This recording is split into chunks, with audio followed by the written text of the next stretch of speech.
जिल्ह्यातील तरुणांसाठी शासकीय औद्योगिक प्रशिक्षण संस्था गडचिरोली येथे ट्रॅक्टर टेक हा ट्रॅक्टर तंत्रज्ञानावरील व्यावसायिक कौशल्य विकास कार्यक्रम राबवण्यात येणार आहे।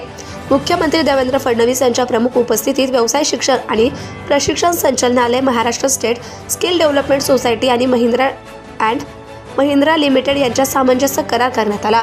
गडचिरोली जिल्ह्यातील युवकांना आधुनिक कृषी यंत्रसामग्री आणि ट्रॅक्टर तंत्रज्ञानावरील उच्चस्तरीय प्रशिक्षण मिळावं आणि त्यातून स्थानिक पातळीवर रोजगार संधी निर्माण होण्यास तसेच कृषी आणि औद्योगिक क्षेत्रात कौशल्यपूर्ण मनुष्यबळ घडविण्यास मदत होणार व्हावी, हा यामागील उद्देश असल्याचं मुख्यमंत्री यांनी यावेळी सांगितलं।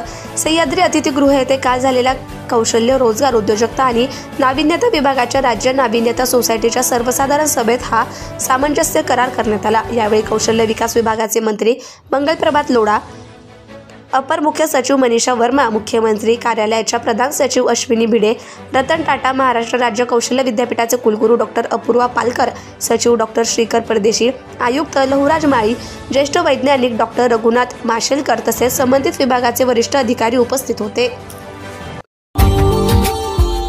Subscribe now and press the bell icon. Never miss an update.